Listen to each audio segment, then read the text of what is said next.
A paz, igreja. Abra suas Bíblias no livro de João, Evangelho de João, capítulo 5. Nós vamos ler do verso 1 ao 9. Diaconisa Emília está indo? Vai ficar indo um pouquinho? Amém. Mas quando chegar o seu horário, vai na bênção de Deus, tá bom? Tudo vai ser resolvido lá. Olha lá o Uber aí, ganhou o Uber. Eita glória. Encontrou aí? Livro de João, Evangelho de João, capítulo 5, versos do 1 ao 9. Eu não vou passar do horário, tá? Não vou prometer não, porque pode ser que eu me distraia, que eu não consigo olhar relógio, não consigo olhar nada. Fico perdida, mas eu vou me esforçar para não passar do horário. A cura de um paralítico de Betesda.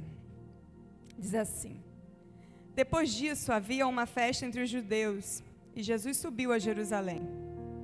Ora, em Jerusalém, próximo à porta das ovelhas, um tanque, chamado em hebreu Betesda, o qual tem 5 alpendres. Nestes jazia grande multidão de enfermos, cegos, coxos e paralíticos, esperando o movimento das águas. Porquanto o anjo descia em certo tempo ao tanque e agitava a água, e o primeiro que ali descia, depois do movimento das águas, sarava de qualquer enfermidade que tivesse. E estava ali um homem que havia 38 anos se achava enfermo. E Jesus, vendo este deitado e sabendo que estava neste estado havia muito tempo, disse-lhe: queres ficar são? O enfermo respondeu-lhe: Senhor, não tenho homem algum que, quando a água é agitada, me coloque no tanque. Mas enquanto eu vou, desce outro antes de mim. E Jesus lhe disse: levanta-te, toma a tua cama e anda. Logo, aquele homem ficou são, e tomou a sua cama e partiu. E aquele dia era sábado. Amém? Podeis assentar? Esse texto, ele é um texto que fala muito comigo, porque ele fala da ousadia desse homem que estava lá no tanque de Betesda. Esse período de 38 anos em que ele estava enfermo, não era o período de vida desse homem.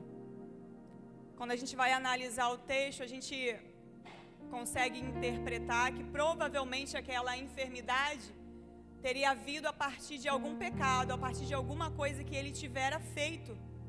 E essa enfermidade entrou na vida dele. Então, ele já tinha um tempo de vida quando isso ocorreu na vida dele. Porque Jesus, ele depois vai se encontrar com ele em dias no futuro, e ele vai dizer, está curado, agora não peques mais, indicando que aquela enfermidade veio de um pecado, de alguma transgressão, de algo que ele tinha feito, e veio ali aquele pecado. Mas eu vejo nesse homem um homem de atitude, porque ele fica enfermo, e diante dessa enfermidade ele não fica estagnado, ele não fica paralisado diante da sua paralisia física. Porque se ele começa agora a ter essa enfermidade, obviamente ele não vivia no tanque de Betesda, mas a partir desse momento que a enfermidade chega, ele vai se direcionar a esse lugar, que era conhecido como Casa de Misericórdia. Então, ele olha para si, ele olha para o seu problema, ele olha para a sua paralisia, mas ele não se conforma com aquilo. Então, ele vai pensar, ele vai projetar e ele vai entender que a partir daquele momento ele precisa tomar uma atitude para poder mudar a sua realidade. Já que aquela enfermidade havia entrado por causa de um pecado, ele precisava agora tomar uma postura diferente, ir em direção a um lugar onde ele conseguisse mudar aquela realidade. Então ele faz os seus planos, ele se organiza, provavelmente ele vai levantar recursos para poder sair da sua casa e ir para o tanque de Betesda. Então ele se programa, ele se organiza, ele vence a sua limitação, ele vence as suas dores, ele vence a sua frustração. Imagine você é uma pessoa saudável, você bem, e de repente você se vê acometido de uma enfermidade onde você não pode mais andar. Obviamente que essa enfermidade, ela vai causar dentro de você frustrações, E a gente se depara com muitas pessoas que diante dessas crises, eles desistem de viver. Eles não têm mais esperança de que vai ser curado, eles simplesmente se entregam a essa dor e a essa enfermidade e ficam aguardando a morte. É o que a gente vê na realidade de muitas pessoas, mas esse homem aqui, ele não se entrega. Então agora ele pensa, bom, eu sei de um lugar que tem cura, onde existe a possibilidade de eu mudar a minha realidade e eu preciso me mover em direção a este lugar. E agora este homem vai para o tanque de Betesda, que é o lugar onde havia cura, que a Bíblia diz que todas as vezes que um anjo movimentava as águas, a primeira pessoa que tocava nas águas, ela era curada. Então ele, com o entendimento disso, o que ele vai fazer? Ele vai se direcionar ao tanque de Betesda. E ali ele vai passar a viver uma vida em busca desse milagre. Só que a palavra de Deus nos diz que por 38 anos ele estava ali naquele lugar, buscando aquela cura, buscando aquela oportunidade de ser o primeiro a entrar depois que as águas se movimentavam. E a Bíblia nos diz que por 38 anos ele se frustra. Ele não consegue alcançar os seus objetivos. E aqui o Espírito Santo de Deus já falava em meu coração que quando a gente faz os nossos planos baseado na nossa força, baseado na nossa capacidade, naquilo que eu consigo fazer, naquilo que eu sei fazer, obviamente eu vou me frustrar. E foi justamente o que esse homem fez. Ele fez os seus planos, ele se organizou e ele foi em direção ao tanque de Betesda baseado na sua capacidade, naquilo que ele conseguiria fazer. Então ele pensa em seu coração, eu vou conseguir entrar pela primeira vez quando a água for agitada e eu vou sair de lá curado. Ele estava baseando a sua cura na sua força. Ele tinha fé de que ele iria ser curado, mas ele está baseando tudo na sua capacidade. E por 38 anos, ele acreditando que ele pudesse chegar àquele lugar, ele se frustra. Porque quando a gente tem um entendimento que é a força do meu braço, que é aquilo que eu sou capaz de fazer, que é aquilo que eu posso fazer, que vai me trazer resultado, quando a gente tem esse entendimento, a gente se frustra porque a gente precisa entender que tudo que nós temos vem de Deus. Que se nós precisamos de um milagre, nós precisamos buscar em Deus, nós precisamos recorrer para o Senhor. Então, ele, por 38 anos, ele está ali. Eu imagino da quantidade de orações que esse homem fez.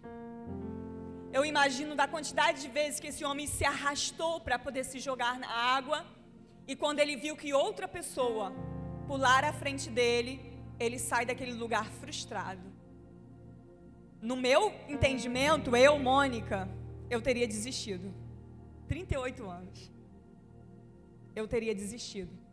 Mas esse homem, ele também era perseverante. Porque ele insistiu por 38 anos.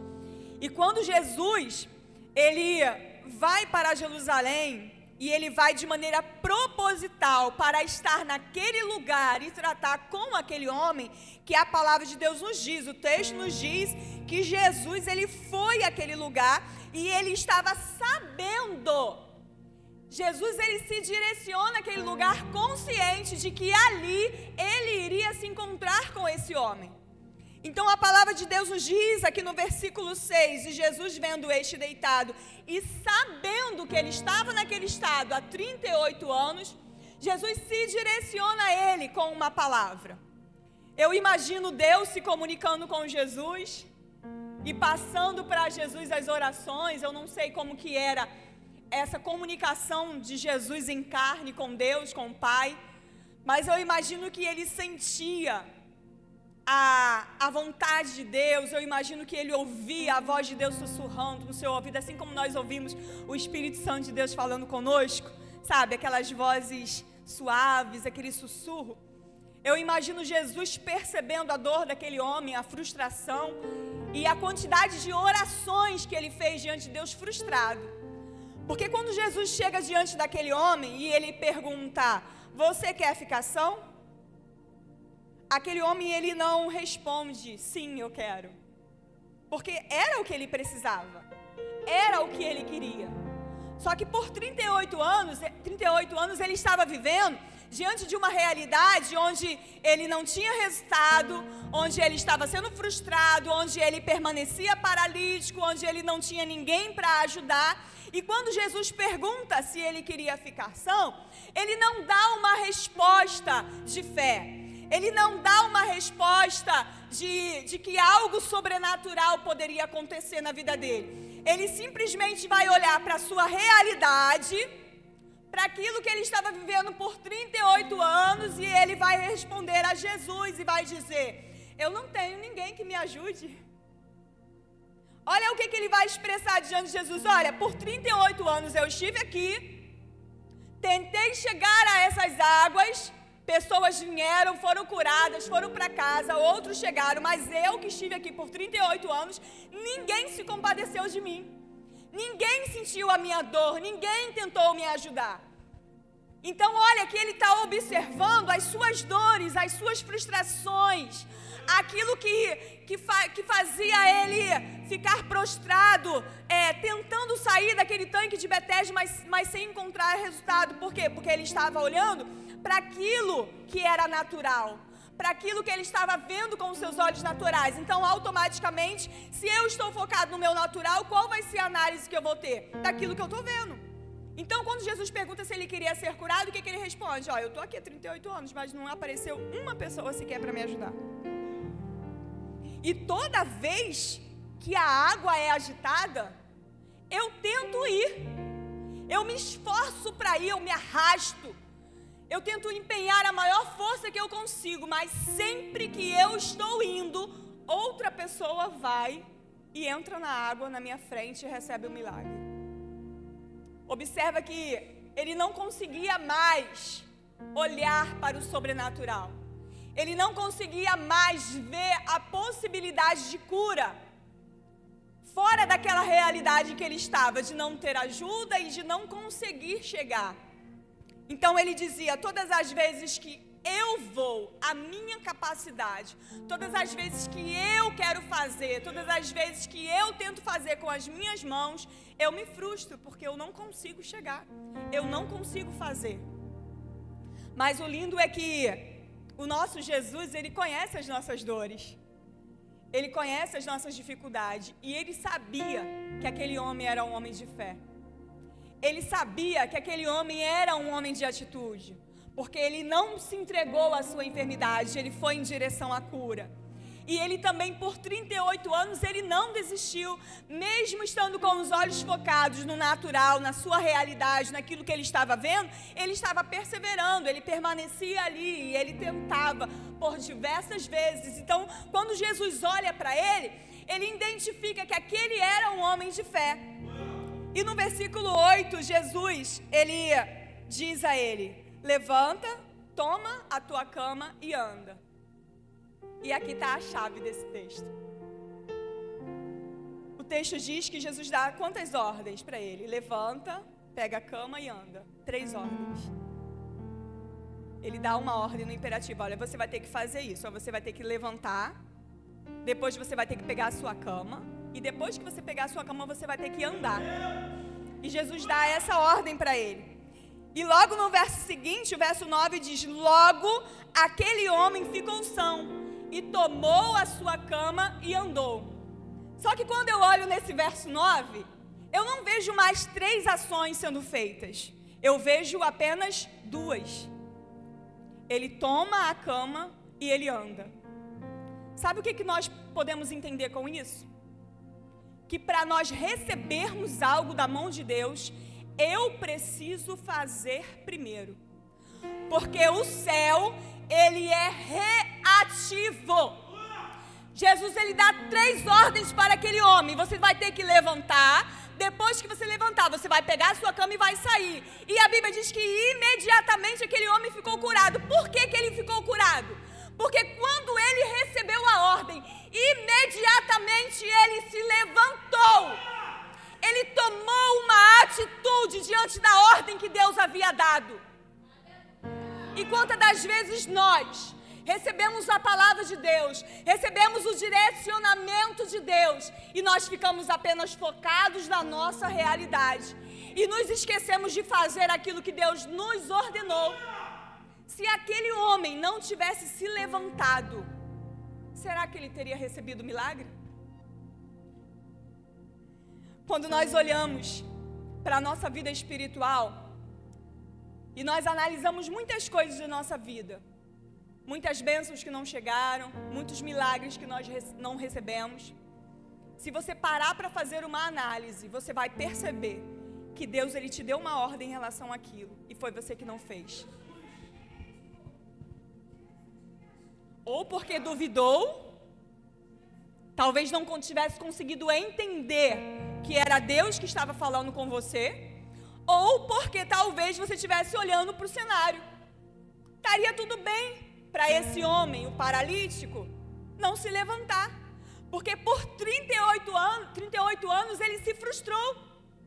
Por 38 anos ele se direcionou às águas movimentadas e ele não teve êxito, ele não obteve êxito. Então estaria super natural, seria super normal esse homem não se levantar diante da ordem de Deus. Quando Jesus dá a ordem, se levanta, ele automaticamente, ele percebe, olha, na minha força, na minha capacidade, naquilo que eu tentei fazer, eu não obtive êxito, mas segundo a ordem desse homem,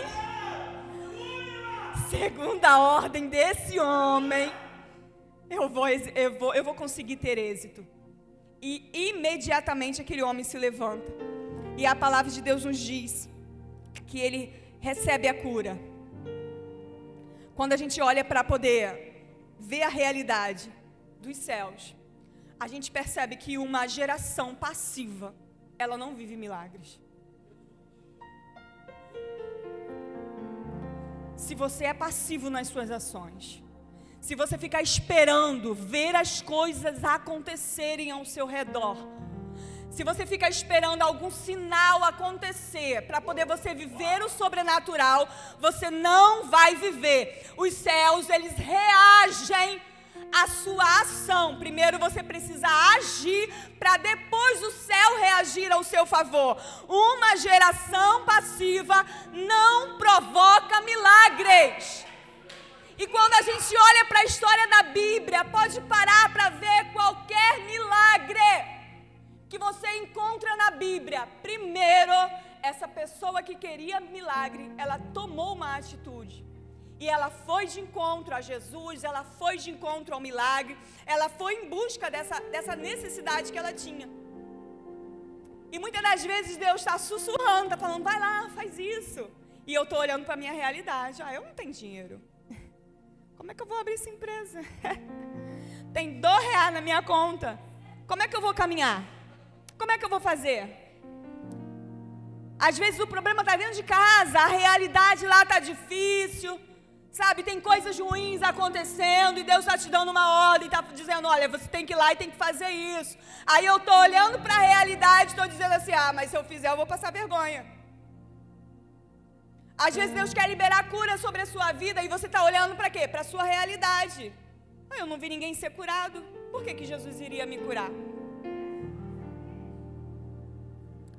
O segredo da cura desse homem não estava no que ele estava vivendo, e sim naquilo que ele entendia sobre sobrenatural.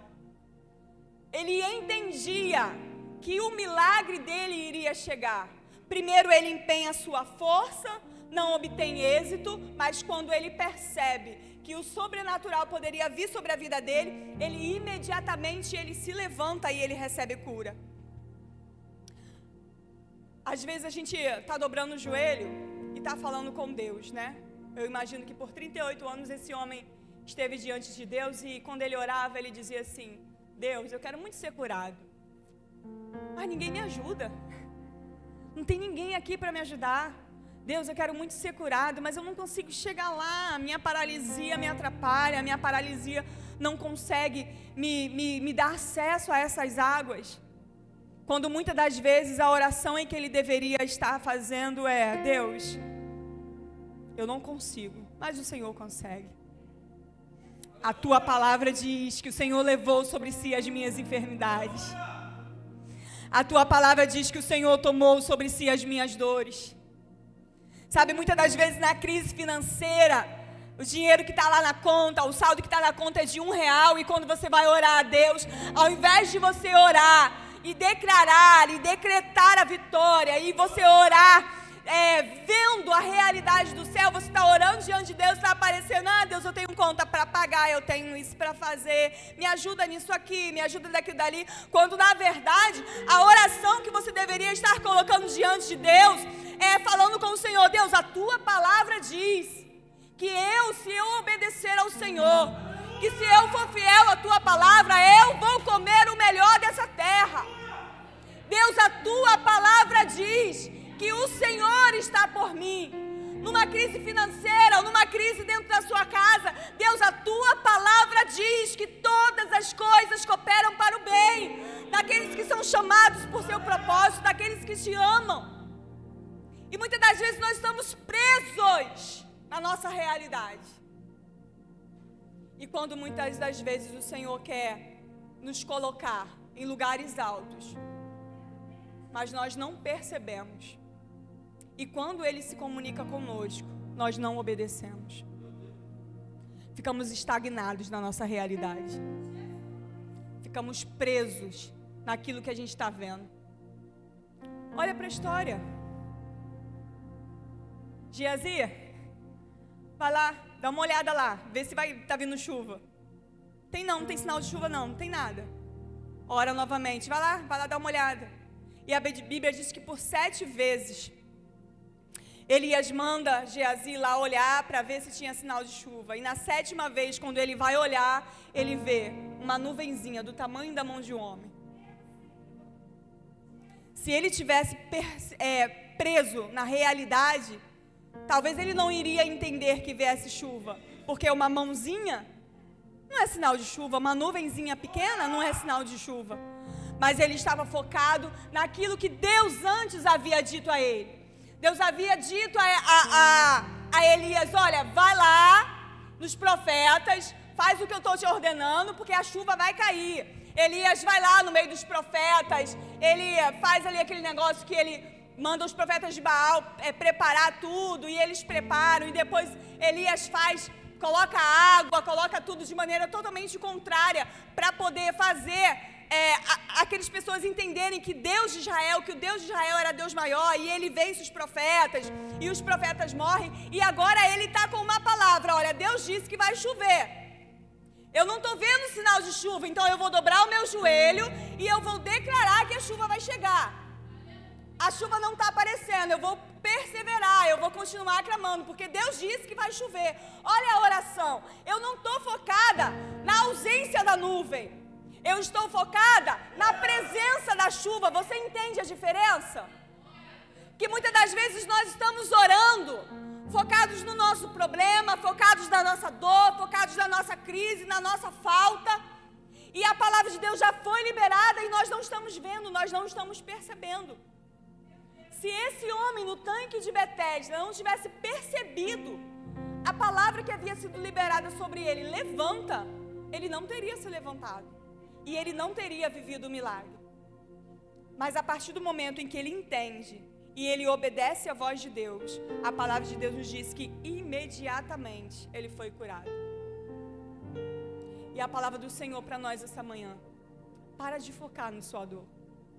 Para de focar no seu problema, para de focar na sua falta, para de focar na sua crise.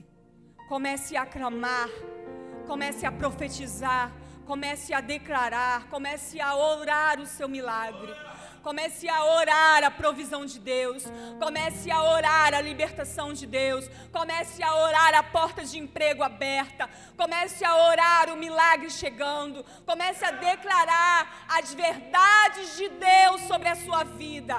Será que você vem para a casa de Deus todos os dias e Deus em nenhum momento te fez promessas? Será que você está orando a Deus o tempo todo e em nenhum momento Deus falou contigo? Ou será que o problema é que você não está ouvindo, ou se por acaso você ouve e você não está obedecendo? Porque quando nós entendemos que o mundo espiritual, ele é feito de fé. O que é a fé? É a certeza daquilo que eu não vejo. Então eu posso me alegrar. Eu posso glorificar a Deus.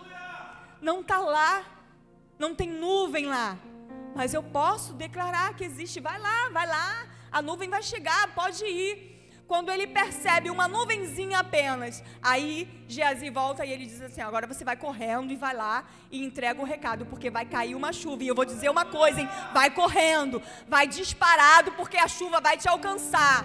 Porque eu tenho o entendimento de que já foi liberada uma palavra. E eu vou viver baseado nessa palavra. Ah, não está acontecendo. 38 anos esperando o milagre. Não aconteceu.